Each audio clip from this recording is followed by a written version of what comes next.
My accountant told me I was great with money. My calendar told me I was lying. 2 years ago, I was automating 20% of my income into investments every single month without thinking twice. Emergency fund, solid. Debt, gone. I had done everything the right way, and I genuinely felt like I was winning. But I was also working 54 hours a week. I was missing evening conversations with people I actually loved to answer messages from people I barely tolerated. I was tired in a way that sleep couldn't fix. And the most alarming part? I couldn't point to a single problem.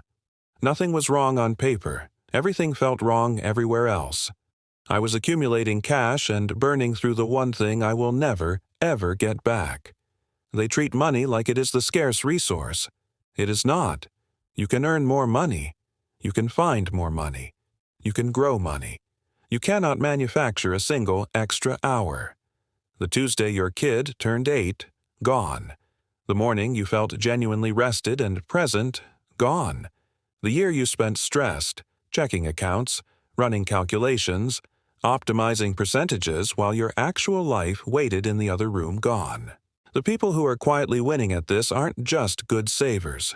They figured out something most people never even think to measure. And today, I'm handing you the exact framework that changed how I make every financial decision I now make. Not complicated, not theoretical. Let's get into it. Before any framework matters, you need one number: your real hourly rate. Not what your salary says, not your contract rate. Your actual rate, the one that includes every single hour work takes from your life. Here's how you calculate it honestly. Take your monthly take-home pay.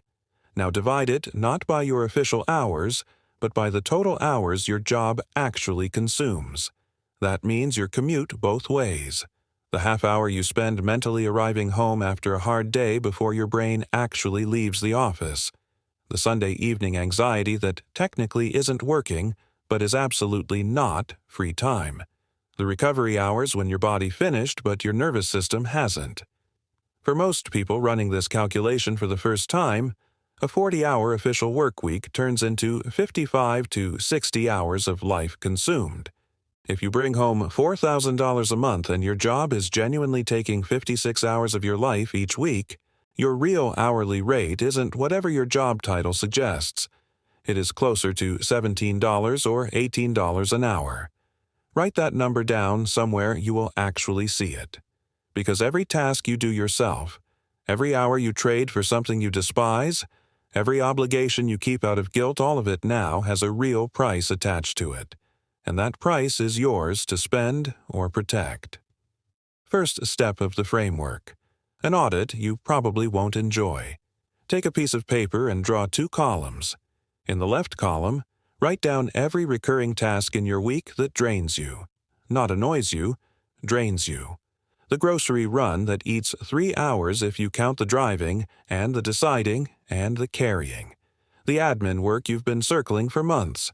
The household tasks you do because you always have, not because it makes sense for you specifically to be the one doing them. In the right column, write how many hours each one takes across a full month. Now ask one question about each item on that list. Could someone else do this, and would it cost less than my real hourly rate to pay them? A house cleaning that runs $110 a month and frees 5 hours. If your real hourly rate is $28, those 5 hours just cost you $140 to provide yourself. You are losing money doing your own cleaning. That feels uncomfortable to say, but the math is clear. This isn't about being lazy. It's about understanding that your time has a cost whether you acknowledge it or not. Pretending it doesn't make it free. It just means you never see the bill. Buying back time only works if you are deliberate about where those hours go next. This is exactly where most people drop the framework, and the whole thing becomes pointless. You free up 6 hours a month, feel briefly lighter, and then those hours quietly dissolve into scrolling or half-watching things you won't remember. I've done it. Most people do it. The rule is simple. Before you buy an hour back, you must already know what it is for.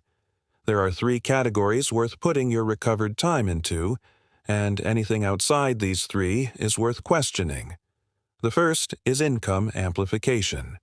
Use the freed time to build something that raises your real hourly rate over time, a skill that makes you more valuable, a side stream that starts small and compounds, a professional relationship that opens a door you couldn't reach before. Raise the rate and every future audit gets cheaper. The math works in your favor aggressively. The second is irreplaceable life hours. The time that does not generate income but generates everything. Income is supposed to fund. Being genuinely present with the people who matter to you before circumstances change and that option disappears. The physical habits that keep you sharp and healthy into your 50s and 60s. The creative work that keeps you feeling like a full person and not just a function. These hours have no spreadsheet return. They have the actual return. The third is real recovery, not distraction, not numbing, actual rest that makes the hours you do work significantly sharper. Tired people make expensive decisions.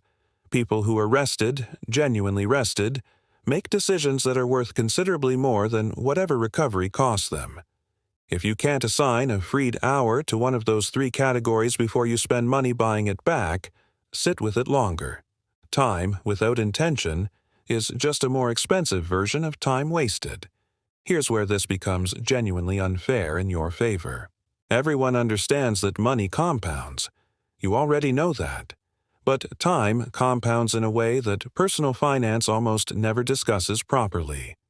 When you use recovered hours to raise your real hourly rate, every future time buyback becomes easier and cheaper to justify. A service that didn't make sense at $18 an hour becomes an obvious decision at $35. An investment in yourself that felt risky at one income level feels rational at the next. And the hours you direct toward your health, your relationships, your mental clarity, those compound silently and powerfully. A clearer mind closes things faster. A healthier body doesn't spend weeks recovering from avoidable burnout. A stable personal life removes the emotional friction that bleeds focus out of everything else. You are not just purchasing hours. You are raising the quality of every single hour you will ever have from this point forward. The shift is this. Stop asking only what you can save. Start asking what you can multiply. And understand that the answer is not always a fund or a stock. Sometimes it is a Wednesday morning that belongs entirely to you. You don't need more money to start this today. You need 10 minutes, an honest piece of paper, and a willingness to stop treating your hours as though they are free simply because nobody sends you an invoice for them. Calculate your real hourly rate. Run the audit. Find one task, just one, that is costing you more in time than it would cost to hand off. Buy that hour back. Decide before you spend what it is for. Then watch what starts to shift across your entire week. The goal was never to have the most money in the account at the end. The goal was always to have the most life in the years. Before you scroll away, I want you to do one thing. Drop a comment right now and tell me, what is the single task in your week you would hand off tomorrow if money wasn't the reason you were still doing it? A specific answer only. No vague replies. I read every comment and I genuinely want to know what's eating people's time right now.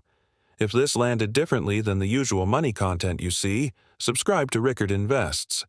Every week I put out videos that treat you like someone who can handle the real conversation, not the watered-down version.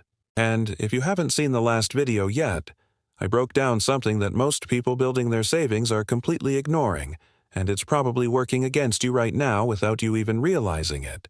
It's right there. Go watch that one next.